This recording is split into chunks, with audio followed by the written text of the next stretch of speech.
Halo semuanya, selamat datang kembali di Pesa Iman, masih bersama dengan saya Victor. Di Jawab Alkitab kali ini, kita akan membahas mengenai sesuatu yang menjadi misteri bagi semua orang dan tidak hanya bagi orang Kristen, yaitu adalah seperti apa ya rupa Yesus? Pertanyaan ini adalah pertanyaan yang terus ditanyakan oleh semua orang. Karena seperti yang kita tahu, Yesus hidup 2000 tahun yang lalu, di mana pada waktu itu belum ada gambar ataupun juga foto yang bisa diambil. Kebanyakan gambar atau lukisan yang kita lihat mengenai Yesus bisa dipastikan semua itu salah dan tidak mewakili rupa Yesus yang sesungguhnya. Karena rupa tersebut biasanya sudah dipengaruhi oleh latar belakang si pelukis.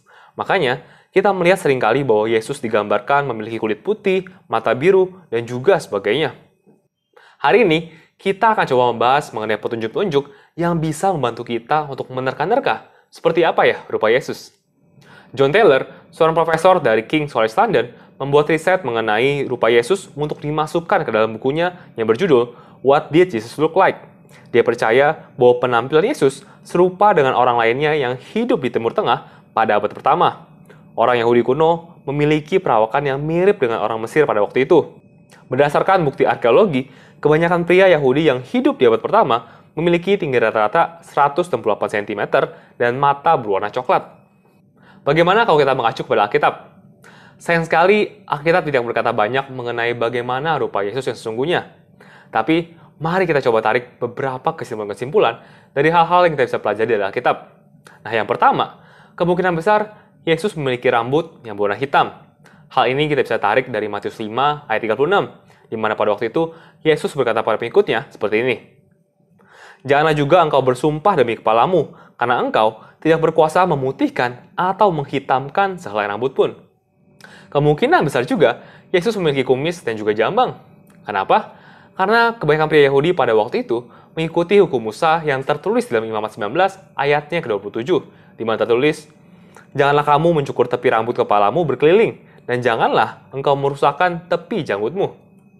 Untuk panjang rambut, kemungkinan besar Yesus juga memiliki rambut yang pendek. Karena rambut pendek adalah rambut yang normal bagi pria Ibrani pada zaman itu. Dan kita juga bisa tarik dari 1 Korintus 11 ayat 14-15 yang berkata, bukankah alam sendiri menyatakan kepadamu bahwa adalah kehinaan bagi laki-laki jika ia berambut panjang, tetapi bahwa adalah kehormatan bagi perempuan jika ia berambut panjang, sebab rambut diberikan kepada perempuan untuk menjadi penudung.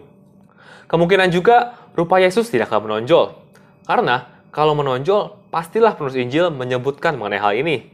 Sebagai contoh, kalau kita lihat dalam kitab Lukas, dituliskan ada pemungut cukai yang bernama Zakheus yang memiliki tubuh yang pendek dituliskan.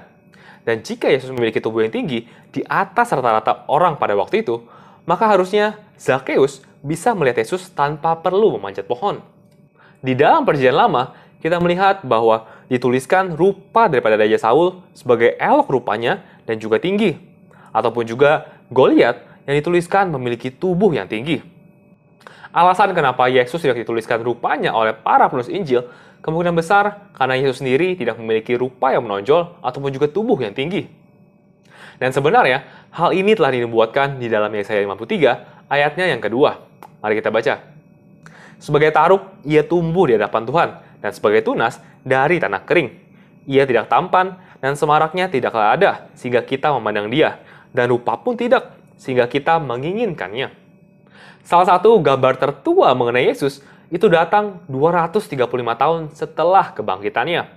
Lukisan ini menggambarkan Yesus menyembuhkan orang yang lumpuh.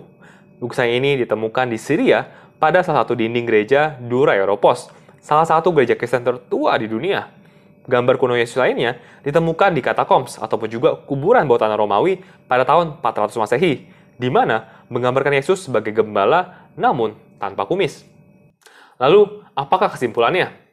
Kesimpulannya buat kita semua hari ini adalah pada saat kita menyadari bahwa tidak ada rupa ataupun juga gambar mengenai Yesus selama kehidupannya, ini mengajarkan kepada kita semua bahwa Tuhan itu lebih melihat hati daripada penampilan luarnya.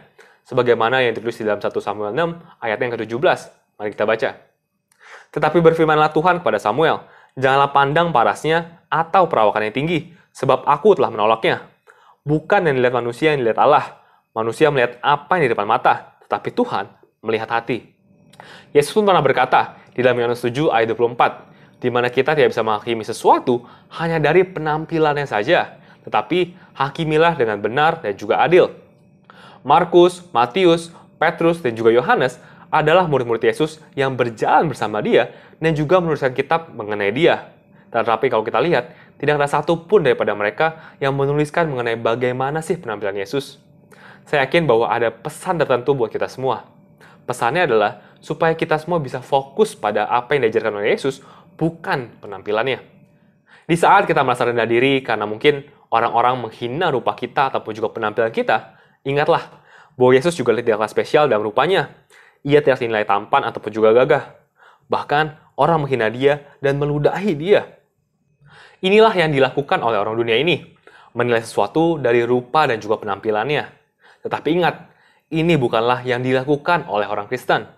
Karena nilai kita bukanlah ditentukan oleh seberapa ganteng ataupun juga seberapa cantiknya kita, ataupun juga mungkin seberapa populer kita. Tetapi nilai kita ditentukan oleh begitu besarnya kasih Tuhan terhadap kita semua yang telah menciptakan kita segambar dan juga serupa dengan Dia. Oke guys, sekian dulu buat episode kali ini. Semoga episode kali ini bisa memberkati kalian semua ya. Jangan lupa like video yang kalian suka, jangan lupa juga share ke teman-teman kalian, serta komen kalau ada hal-hal yang kita bisa diskusikan bersama, dan jangan lupa juga buat subscribe, serta nyalakan loncengnya ya, supaya kamu semua nggak ketinggalan video-video selanjutnya. So thank you guys for watching, see you in the next episode, Tuhan Yesus memberkati.